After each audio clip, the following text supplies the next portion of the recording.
Eu quero meditar com você sobre essa mulher que guerreou através da sua fé. Mateus 15, 21 diz que, saindo daquele lugar, Jesus retirou-se para a região de Tiro e de Sidom. E uma mulher natural, uma mulher cananeia natural dali, veio a ele gritando: Senhor, filho de Davi, tem misericórdia de mim. Minha filha está endemoniada e está sofrendo muito. Mas Jesus não lhe respondeu palavra. Então seus discípulos se aproximaram dele e pediram: manda embora, pois vem gritando atrás de nós. Jesus respondeu: eu fui enviado apenas para as ovelhas perdidas da casa de Israel. A despeito disso, digo eu, a mulher veio, adorou de joelhos e disse: Senhor, ajuda-me. E ele respondeu: não está certo tirar o pão dos filhos e lançá-los aos cachorrinhos. Disse ela, porém, sim, Senhor, eu sei, mas até os cachorrinhos comem das migalhas que caem da mesa dos seus donos. Jesus respondeu: mulher, grande é a sua, seja conforme você deseja. E naquele mesmo instante, a sua filha foi curada. Tome seu assento, por gentileza. Se puder, acompanhe no telão o texto ou mantenha a sua Bíblia aberta, por favor.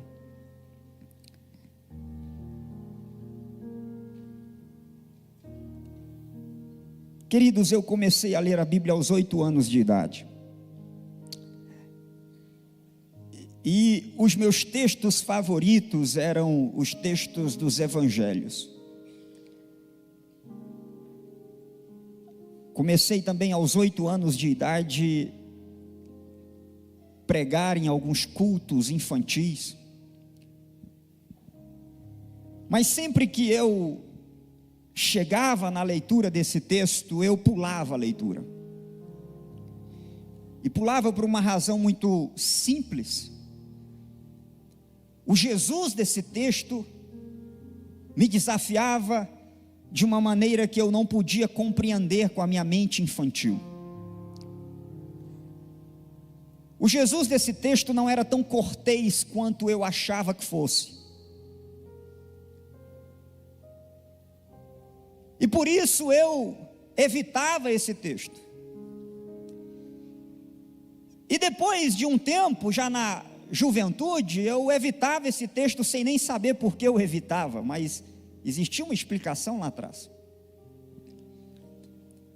E só depois dos 20 e poucos anos de idade, é que eu resolvi encarar esse texto de frente, e entender que a dificuldade talvez não fosse com o texto, mas fosse minha mesma, e lidar com elas de forma honesta diante de Deus.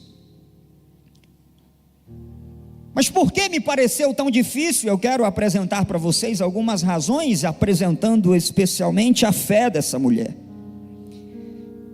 E se nós pudéssemos resumir essa palavra de hoje, poderíamos colocar um título e dizer que essa mulher guerreia com a sua fé. A fé é abandonar-se nos braços de Deus. A fé é a atitude daquele ou daquela que não só diz eu acredito, mas é a atitude daquele que é capaz de se lançar nos braços de Deus. É a atitude daquele que é capaz de se abandonar, não no mundo, mas se abandonar nos cuidados do Pai. Confiar que o cuidado dele para você é muito melhor do que todo o cuidado que você poderia prover para si mesmo. E E esse texto é paradigmático, porque ele divide o evangelho de Mateus no meio. Essa mulher, ela muda a rota do ministério de Jesus. E eu vou demonstrar isso para vocês. Mas eu quero dizer de novo, essa mulher muda a rota do ministério de Jesus. Olha que coisa incrível. O certo é que Mateus capítulo 15, versículo de número 8 e versículo de número 9, Jesus tem um embate dentro da sua própria terra com a liderança religiosa. Mateus 15, 8, Jesus reclama contra eles, dizendo, se puder pôr na tela, 15, 8. Este povo me honra com os lábios, mas o seu coração está longe de mim. Jesus está falando isso acerca dos israelitas religiosos. Em vãos me adoram com seus ensinamentos que não passam de regras ensinadas por homens. Jesus fica chateado com essa religiosidade que não adora de verdade, mas apenas segue regras. Portanto, Jesus sai das terras de Israel e vai para as bandas de Tiro e Sidom, conforme 15, 8. Porque no fundo, o desejo de Jesus era encontrar alguém que o adorasse de verdade, em espírito e em verdade.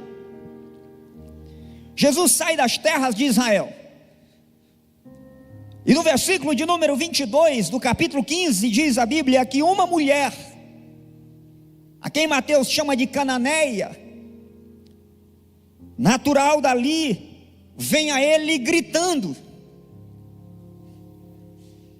E o clamor dessa mulher tem algumas partes, mas a primeira delas é que essa mulher chama ele de Senhor. Agora, olhe comigo para esse texto rapidamente. Essa mulher não era israelita. Essa mulher era da terra de Jezabel. Mas aqui não está Jezabel. Aqui está o oposto de Jezabel. Essa mulher, que não tinha fé judaica na sua formação, vem chamando ele de Senhor.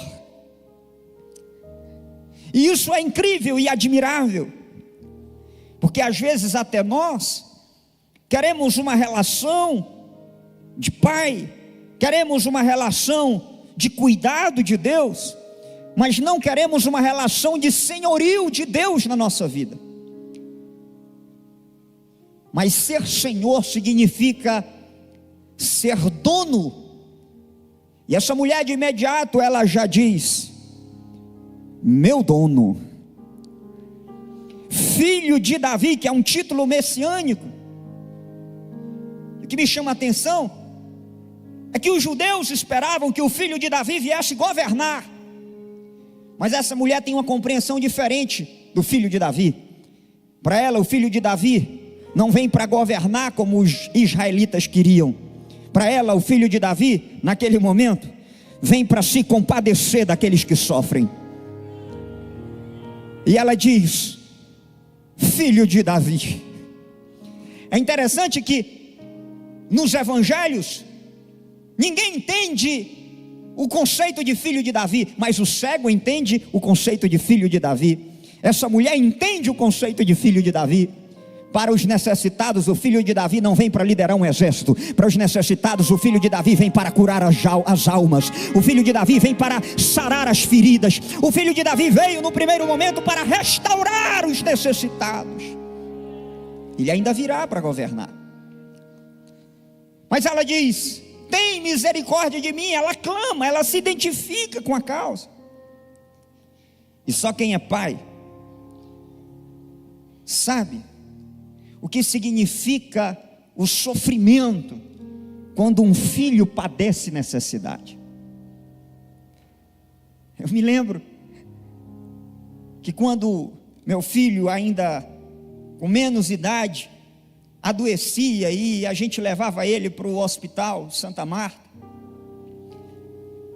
eu ficava às vezes ali fora procurando estacionamento e depois descia e ficava andando de um lado para o outro e querendo que fosse eu, se eu pudesse eu transferia para mim aquela necessidade e deixaria ele curado. Mas essa mulher vem e ela dá o primeiro passo, ela grita, ela clama.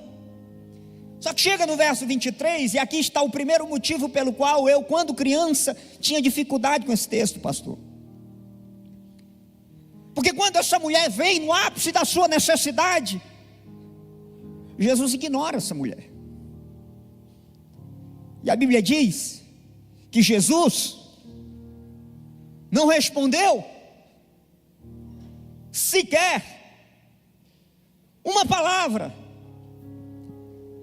Jesus não respondeu nada. Ela continuou gritando.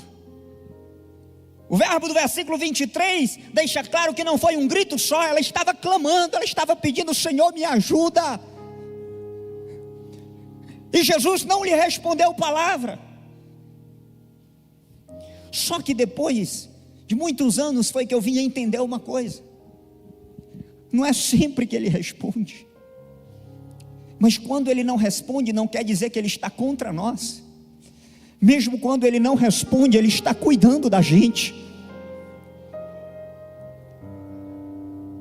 Quando eu tinha 11 anos de idade, eu acho que menos, acho que foi menos, 95, 9 anos de idade, eu preguei na grande festa de crianças da nossa igreja. Naquela época, a igreja estava cheia, um domingo à noite, muitas almas aceitaram Jesus. E quando a gente saiu dali, a gente foi para um lanche.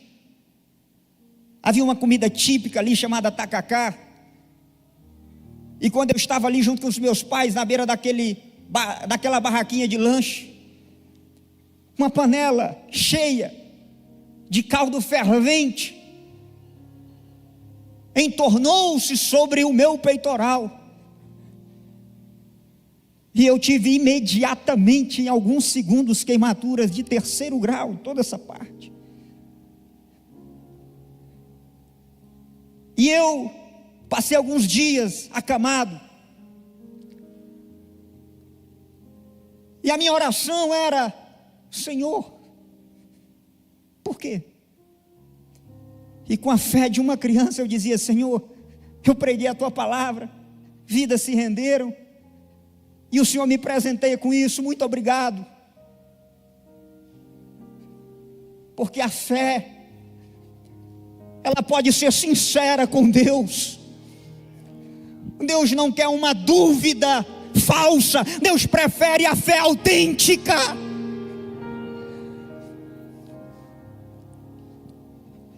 Mas ele não respondeu palavra. Mas um dia eu senti naquele quarto uma presença tão extraordinária, que era como se Deus estivesse dizendo: eu não vou te responder o que tu está dizendo, mas eu estou cuidando de ti.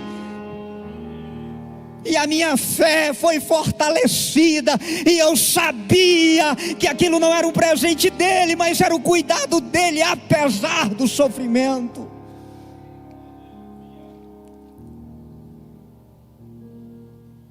E uma coisa que me chama a atenção nesse texto: Jesus não responde palavra, é verdade, mas tem uma coisa que ele também não faz: ele não manda ela embora. Escute isso: ele não responde palavra, mas ele também não manda ela embora. Sabe por quê que ele não responde palavra? Porque ele sabe que às vezes a palavra não é suficiente para acalentar a dor, a explicação não acalenta o luto. Não tente dar explicações para ninguém quando ela estiver de luto. Não tente, não explique. Só acolha, só abrace. Porque a presença é muito maior do que uma explicação. E Deus sabe que tem hora que presença é melhor do que dizer palavras. Então ele não respondeu e nem explicou, mas ele permitiu a presença dele para ela.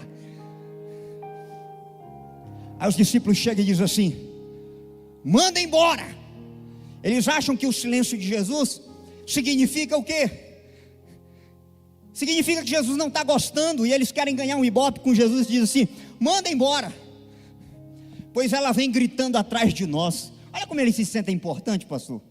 Vem gritando atrás de nós o quê? Atrás de nós nada, atrás de Jesus. Às vezes a gente se acha importante e acha que as pessoas estão no trabalho por causa da gente.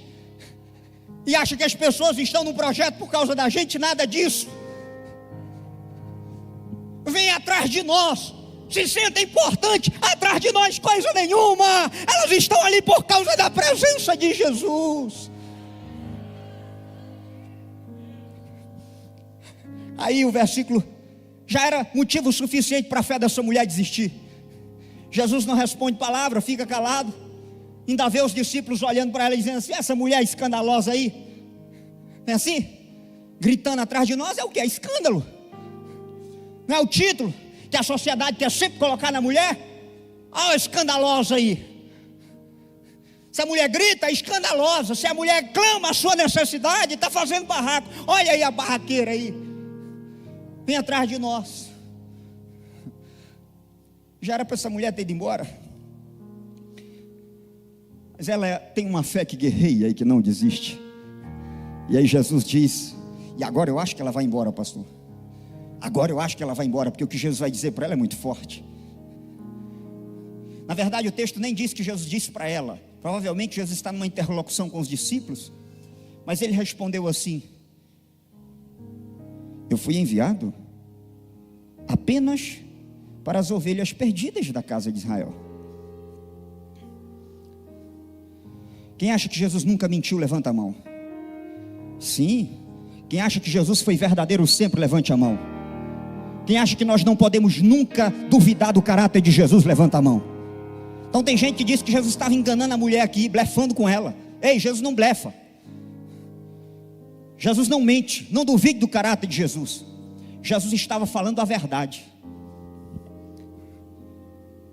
Como assim, pastor? Jesus só veio para Israel. Entenda, Jesus está dizendo assim: eu vim para as ovelhas perdidas da casa de Israel. Os meus discípulos, é como se ele estivesse dizendo, é que irão para o Brasil.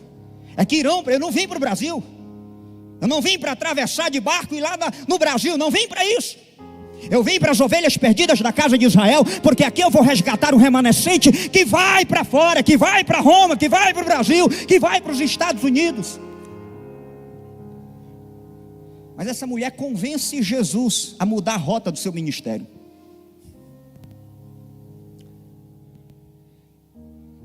E deixar algo para ela, mesmo que ele não tenha vindo para evangelizar Tiro e Sidom. Mas essa mulher não vai embora. Olha, meu Deus do céu, Jesus dizendo que não veio para ela naquele momento, que ela tem que esperar o momento dos discípulos irem lá. Mesmo assim ela não vai embora. Sabe o que ela faz? Olha o próximo verso. Ela se aproxima de Jesus. A fé que conquista suas batalhas é assim. A fé que conquista suas vitórias espirituais é assim. A fé que vai sempre conquistar de Jesus o que precisa é assim. Os outros estão dizendo: Jesus não vai te dar, você continua de joelhos. Os outros estão dizendo: você não vai conseguir, você continua de joelhos. Estão dizendo: é impossível, você continua de joelhos. A mulher se aproxima de Jesus. E quando ela chega perto, ela se joga no chão, ela o adorou de joelhos e disse assim: Senhor, me ajuda.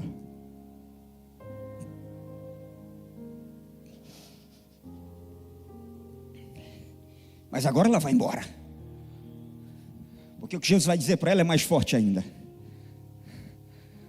Mulher, não é certo tirar o pão dos filhos.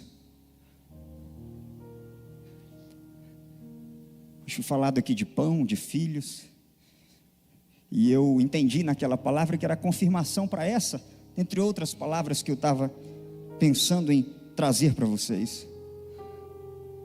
Não está certo tirar o pão dos filhos e jogar para os cachorrinhos. Ela diz: eu entendo, Senhor, mas olha, eu não quero ter a presunção de querer que o Senhor tire um filho da mesa, mande ele sair e me coloque para sentar. Eu não estou pedindo isso. Eu não estou pedindo para o Senhor separar um pratinho, colocar no cantinho da mesa, pegar um tamborete, como se diz no Nordeste, colocar no cantinho e me colocar na mesa. Não, eu não estou pedindo para fazer parte da mesa.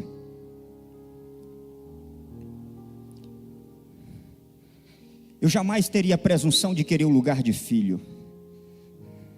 Eu jamais teria a presunção de querer que o Senhor tirasse um pedaço do pão, do prato de alguém e desse para mim.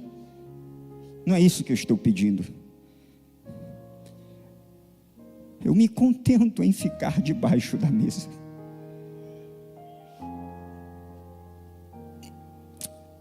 Mas aqui debaixo da mesa eu te peço uma coisa. Deixa só uma migalha cair no chão. Porque eu sei que uma migalha vai resolver o meu problema. O meu problema pode ser grande para mim, mas uma migalha do teu poder resolve o meu problema. E outra, deixa eu dizer uma coisa para o senhor, verso 28, verso 27. Até os cachorrinhos comem das migalhas que caem debaixo das mesas dos seus donos. Ela já chamou Jesus de Senhor no começo. O Senhor é meu dono. É como se ela estivesse dizendo assim: eu não me ofendo com essa comparação. Eu posso ser até um cachorrinho, mas eu tenho um dono. Tu és o meu Senhor. Tu és o meu dono. A minha vida está em tuas mãos e eu preciso de um milagre. Então deixa uma migalha cair aqui. Uma migalha é suficiente para mim. E quando Jesus diz isso,